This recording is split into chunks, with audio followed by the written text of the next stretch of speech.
Thank you. Right, so I'm going to fly you all the way back from South America into Perth.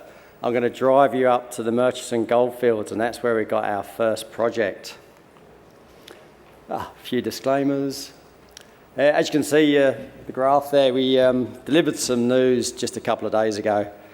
We did some drilling just before Christmas. We did 10 holes into our Island Gold project. I delivered the news and the share price went for a significant run. So on the back of that, the drill rig's still out there. I've drilled another 30 holes. The assays are pending, but as you can see, I think the market's starting to run hot again for junior gold explorers, so certainly watch out for those guys. Let's say the Murchison Goldfields, we're in the guts of that area. So when you look at that map, where the number 2 is, if you draw a line straight through the guts, everything to the north is West Gold and everything to the south is Ramelius. Now we got 3 projects. The first project, number 1, that's exploration, so that's cutting wire, which I'll talk about. Number 2, that's resource development, and number 3 is mining. So as I say, great area. We've got mills to the north, we've got mills to the south, and also we've got the Great Northern Highway right on our tenement. So in exploration over at Cutting Wire, which is in the West Gold area, we had an area that was prospect licenses. Everyone said, Luke, don't bother going out there. It's covered in sediments, you won't find anything. So I sent my geos out there from Terra Search, done a great job. They went and mapped it and said, hold up, Luke, you've got identical geology to the maps on the right-hand side, which is West Gold, and that's their mines. So we went out there, we mapped the quartz reefs. They head over into the Cutting Wire area. During that time also, I had a call from a prospector and he said, oh, Luke, I've been picking up gold off that ground for a long time. So he sent me some pictures, which I was quite surprised about. I sent my team out there, took samples, and we saw visible gold on the ground.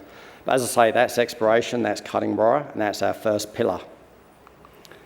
Now I'm going to take you into the area number 2, which is resource development, which is the Island Gold project. Now, we've got a package here which is called the Banded Iron Formations. Now, if you're looking for something pretty similar to this, it's the identical geology, which is just to the south of us, which is Hill 50, and that's owned by Ramelius. So if you go from Mount Magnet, head north, you'll hit our area.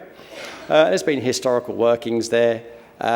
Essentially, we just went out there, we mapped the Banded Iron Formations, we mapped where all the historical workings were, and we dropped a hole, and our first hole hit 28 metres at 6.4.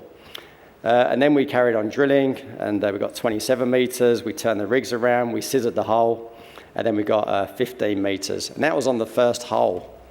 So with those encouraging results, we continued drilling. And we really drilled the area between Vadran's Hill, which is marked in yellow, and we went for a shear over to Baxter and Golconda.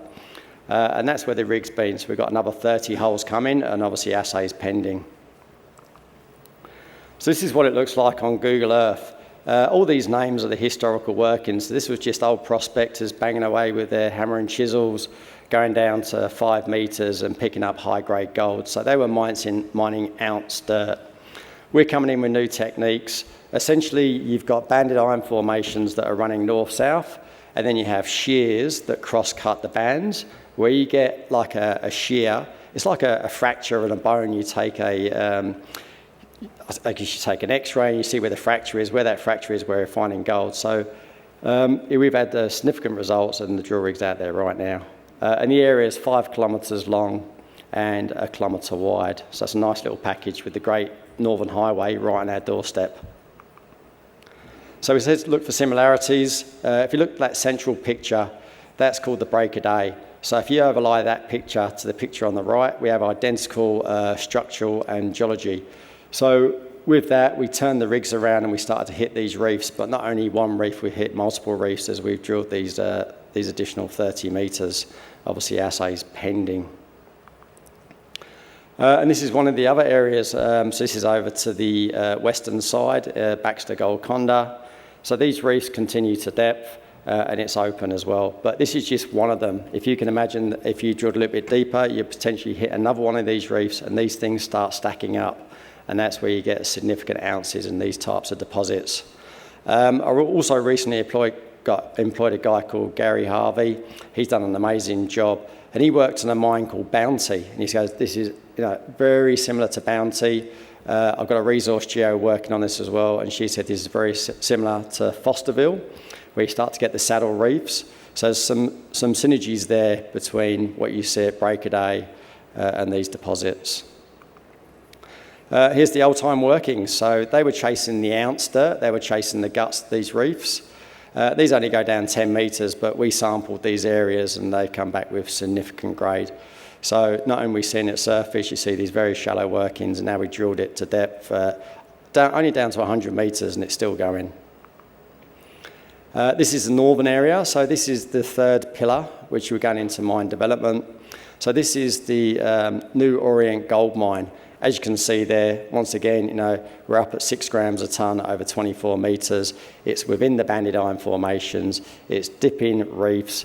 But the good thing about this, we started to model this one up, and the resource geo said, and Gary mentioned this as well, you actually need to go and head to the southern end of this deposit and see if the quartz is exposing itself in the salt pan. So last week we went up there and I just dug a hole with my hands, and there it was, 15 metres of quartz reef sitting in the salt pan, heading to the south. So that sort of turned all my resource modelling on its head, that the size of this New Orient and the rest of the area could be significantly more than what we're seeing at surface. So as I say, I've split it up into 3 pillars. Exploration at Carding-Rora, where we're seeing the visible gold, and that's near West Gold. Island Gold Project, where we're drilling right now, and we've had the significant success and a bit of a share price run. And New Orient Gold Mine, where we're resource modelling, but as I say, that's been turned on its head as well. But with all of that, when I actually first joined Caprice, they said, Luke, we need to get you over to the West Arunta. Niobium is running really hot with WA1 and Encounter. We know that you can go out there. We need you to spearhead this and get out as soon as possible. So I actually started around September with Caprice. On the 9th of September, I was in the West Arunta. And on the 10th of September, I managed to get our land access agreement with the Jamu Jamu. So that's another major project. But with these major projects in the areas like West Arunta, they're a bit of a slower burn. They're at the start of their life cycle from going from exploration all the way into mining.